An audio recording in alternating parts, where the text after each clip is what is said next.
What? Do we have a baby in the Becoming You studio today? Cover the outlets and hide the scissors and heat up the diaper wipes. Baby's here. Okay, just kidding. There are no babies here today. They're not even dogs here today. But speaking of babies, we're having a conversation today about motherhood. As in motherhood, yes or no? Yikes. And spoiler alert, I am going to cry when I answer this question. Now, you may be wondering why we're talking about motherhood this week on the pod, and the answer is it's another mailbag version of the show in which our wonderful listeners chime in and talk back and otherwise pick my brain, such as it were. Welcome. I'm Suzy Welch. I'm a professor at NYU Stern School of Business, and I'm the director of the Initiative on Purpose and Flourishing there, and I'm your host. This is Becoming You. I hope you'll stay with us for the next 25 or 30 minutes or so because we have 4 fantastic listener questions this week to get to. The first, I've already mentioned about the decision to have children. Hard, yes or no? This is very big stuff. We'll also hear from a listener seeking my views on staying in a job for financial reasons. She describes her situation as complicated, to which I say, maybe. We have a listener talking about job hunting with family centrism as a number one value. And finally, we're going to hear from a listener who takes issue with my take on manifestation. I don't know if you caught that one. So again, welcome. We're talking fast and taking no prisoners on the podcast today. Okay, maybe we're just talking fast. I always talk fast. Regardless, thank you for being here today. I love you, and I am so happy you're here. Hi, Suzy. My question is, how do you decide if you do or don't want to be a mother in a world where it looks so effing hard? The timing of this question is surreal to me.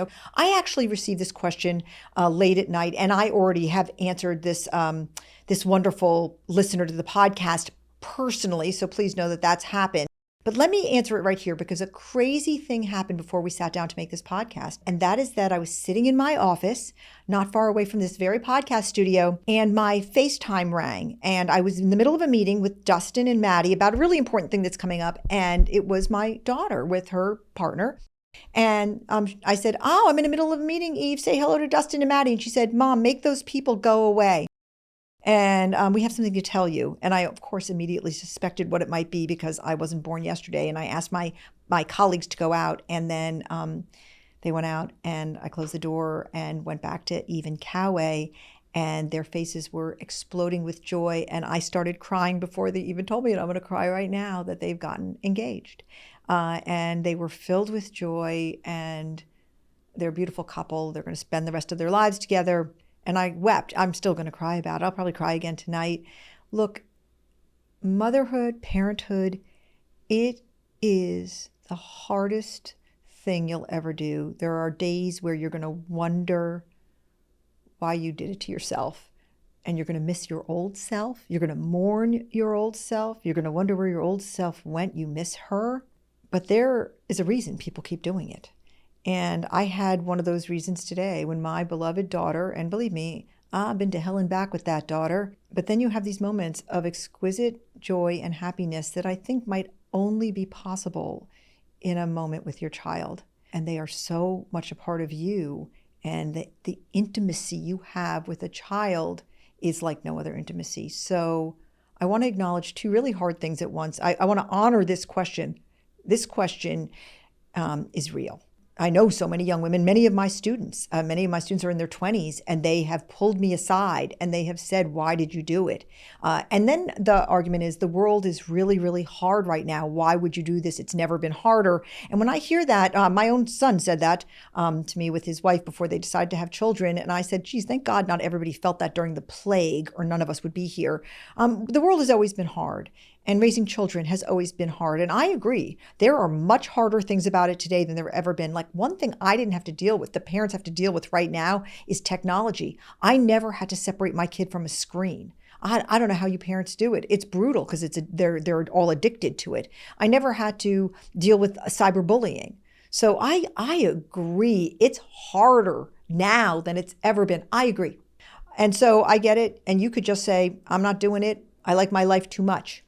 And If your number one value is agency, then I would question whether or not it is something for you. But I want to tell you not to discount the sweetness that awaits you, the moment that I just had.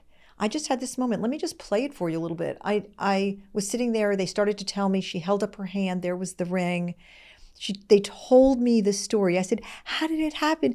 How did it happen? And she told me the story of how they swam out to a rock and they were sunning themselves. They're on vacation together. And then he pulled out a scallop shell and he opened it up and the ring was inside. And he asked her, they're very unconventional people, by the way. They're both artists. They're about as unconventional as two people can be. And he still said those words. And then we all cried. And then we got all their siblings on the phone. And then the siblings congratulated them. And it was me again with them. And I talked to them about what marriage means and why I think they're the perfect couple. I talked to them about their love, what I've seen them go through. Who else do you do this with but one of your children? And they were both saying, thank you, Mom. Thank you, Mom. And you made this possible with X, Y, and Z. And I said, no, you did. That kind of joy that comes from that kind of intimacy, that's what awaits you if you get through the tough parts. There's a reason that you see parents weeping at weddings or at bar mitzvahs or at graduations. All right, so I'm going to make a plea for you. Unless your values are really firmly, unless family centrism is sort of number 15 and agency is number 1, again, I urge you to take the values bridge to find out what your values are. I want to tell you one final story about parenthood to make the case for it. It takes place when my son Roscoe, my oldest son, went off to college. And he was a tough kid in that he felt everything very deeply. He had anxiety. He was a great athlete, but the sport that he chose was wrestling, which involved wrestling, a very beautiful sport, but a brutal sport in that it requires the people do it to starve themselves. So he was hungry for around 8 years. His college essay was entitled, "You Won't Like Me When I'm Hungry." And it really told the painful story of what it took to be the great nationally ranked wrestler that he was. And so it was tough raising him because he was very smart, very anxious, and very hungry. You wouldn't wish that on your best friend. And I had a lot of tears. I remember one time being in church and my pastor was giving a sermon that said, God gives you the hardest thing in the world to hone you. And I actually thought to myself, the hardest thing in the world is that boy Roscoe. So it was tough. He got into Stanford and we were, of course, very proud of him. And I brought him out there by myself. And it was time for him to unpack his dorm room. And we met his incredible roommate, Tommy Mina, and remained his roommate for 4 years. And we met his parents. And then this voice of God came on over the loudspeakers in the dorm, and it said, all parents, it will be time for you to leave soon. You must leave in 15 minutes. All parents come down to the courtyard. And I thought to myself, wait, leave?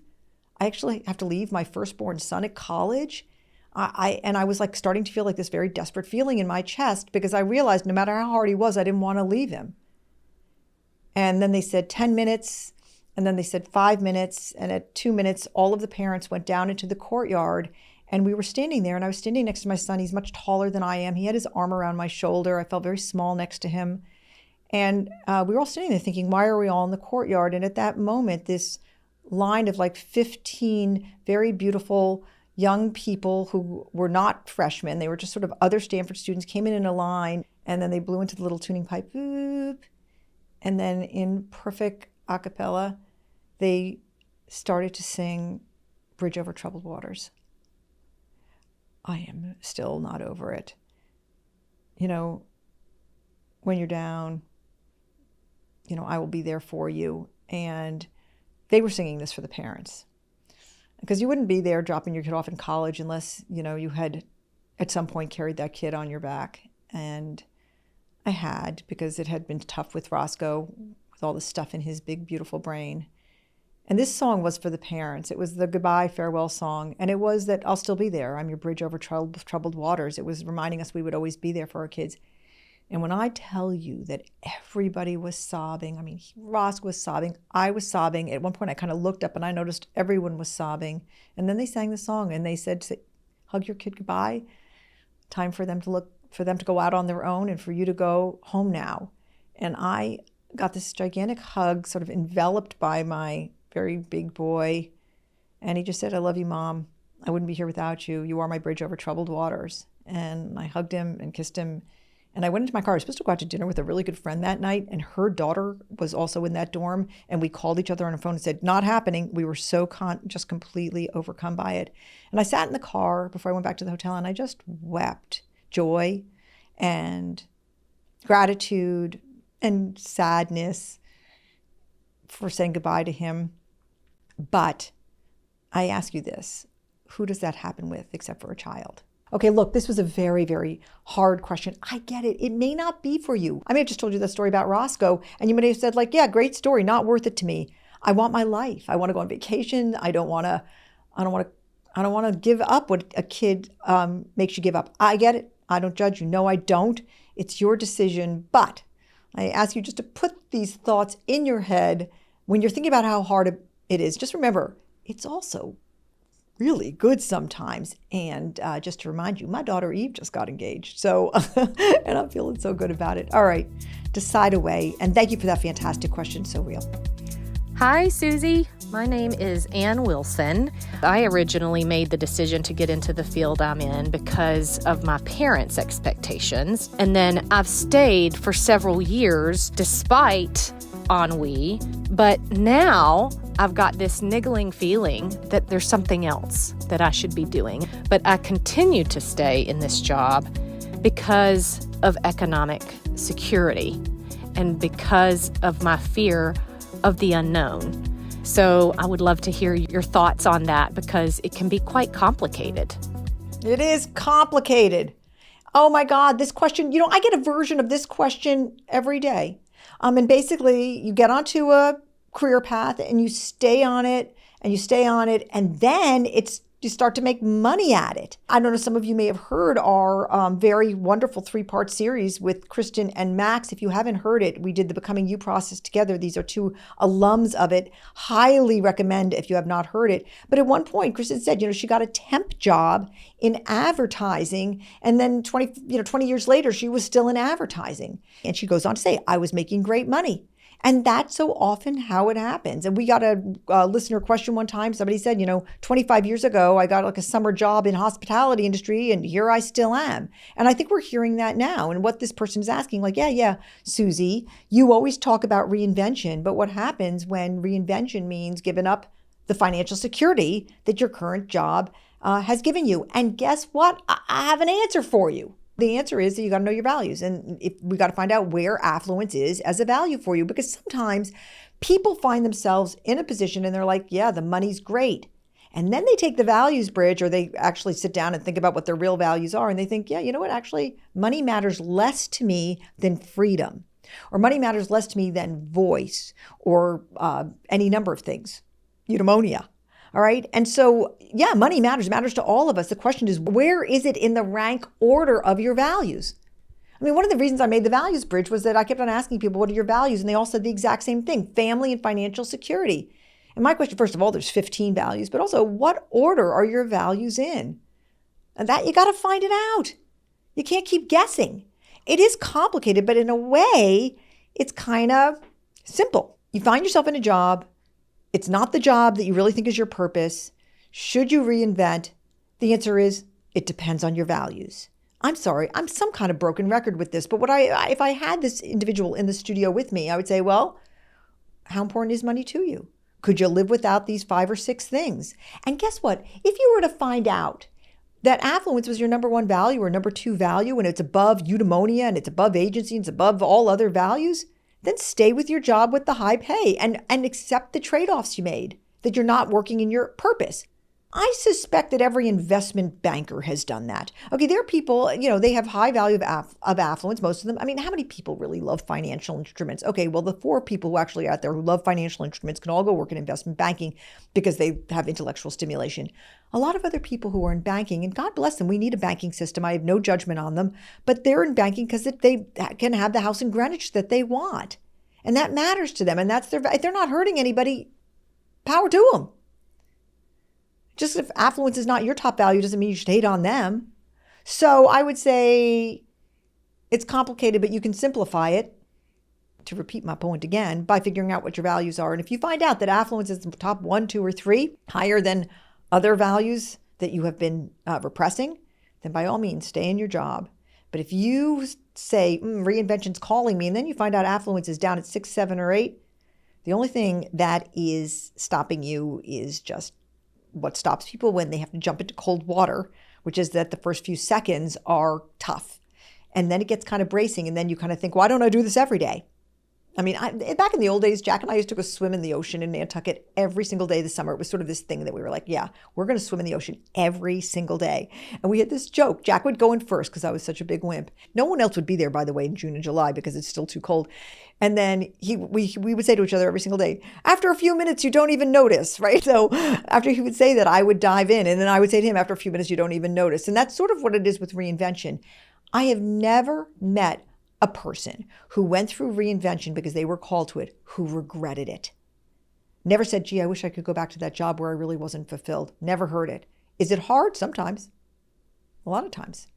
Sometimes you have to make some sacrifices, but for people who are all in and they know their values, it's worth it. So that's what I would say to this wonderful listener. Thank you for writing. Find out your values and figure out if you have built a life where they really are what you are living. Let us know what happens. Hi, Suzy. Here's my question for you. How do you approach a very high family centrism value while job hunting? The fear being it can come off as not wanting to be all in when joining a company. I love this question. I know you think I love all the questions, but obviously I'm answering the questions that we love. So let me start by saying this. So here's what this person is asking. She is stating that she has a high value of family centrism. My gut feeling from this question is that it might be number one. Family centrism is the value that you organize your life around your family considerations. You think about every job offer, you think about every vacation, you think about every, decision, like where are we going to live and so forth. First and foremost, your screen is your family. That's high family centrism. And she's saying, okay, now I'm job hunting. I've got this high value. How do I talk about it? Because they may hear me talk about it and then they may think, well, this person has got another priority besides the work. They're not going to be all in. And, I've been a boss and so I'm going to have some empathy here for the person who's doing the hiring. I think she's not wrong that if when you're hiring and you hear somebody present and say, my family comes first, you think, okay, can we accommodate that? Now, listen, there are some companies that are much more accommodating for people who have high family centrism than others. My advice to you would be to focus your job search on companies that you are well aware are accommodating to people with high family centrism. Typically, these are larger companies that are more established because they've got more give. I run a small startup. There's like 9 or 10 of us. Every single person is putting out 125%. We work 24/7. I had a long call with my CTO on Sunday. Okay, that's the way it goes in a startup. And if anybody had very high family centrism, it would be hard to work here. But we are very clear about it when we're interviewing people for the job. And so if I were you, I wouldn't go looking at companies that, or you already know, don't accommodate high family centrism and then try to sort of be cagey about this value. You've got this value. You know it. And there are some companies that are built for it. They actually kind of advertise themselves as being family friendly or that they're the right fit for people who want work-life balance. I wouldn't try to, be fuzzy about the truth. Your family comes first. Power to you. You've made that decision on your values. Your first value is not work centrism. Your first value is not achievement or affluence. And I know many people, like one of my children, my son Roscoe, has family centrism as his number 2 value. First value is non-civic.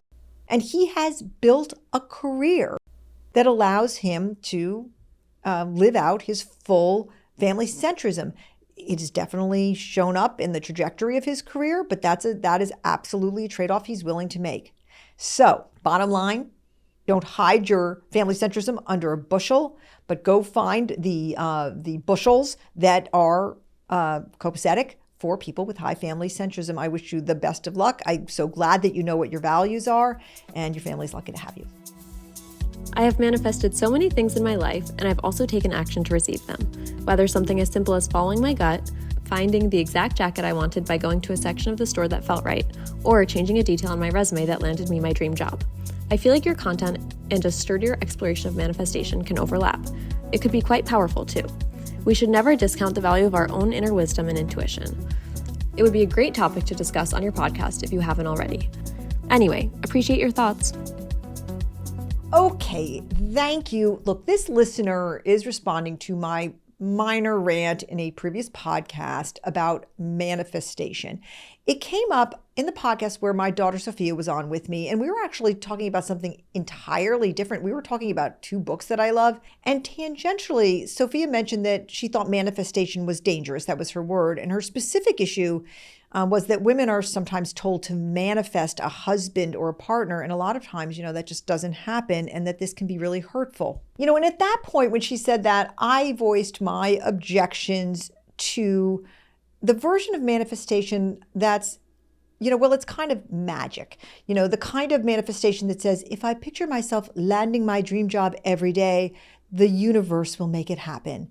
Now, I want to say, I realize that there are other forms of manifestation. Why do I realize that? Because so many people wrote me. And I realize that there are forms of manifestation that are based on psychological and behavioral research, and that the proponents of this kind of manifestation say that focused attention, it really does shape your behavior, which increases your chances of achieving goals, and that by clarifying what you want and what you believe is possible, you're much more likely to take aligned and persistent action. So instead of saying the universe is going to make it happen, you'll say something like, by visualizing my goals and clearly believing in my goal, my main goal, I'll stay motivated, I'll recognize opportunities, and I'll make it real.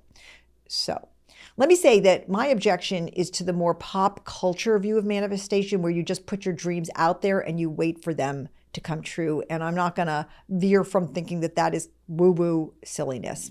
Just my view, okay? But this other kind of manifestation, which I think is probably what our listener is referring to, where you get clear on your goals and then you align your actions, yes, that's absolutely fine. Becoming You does that as well.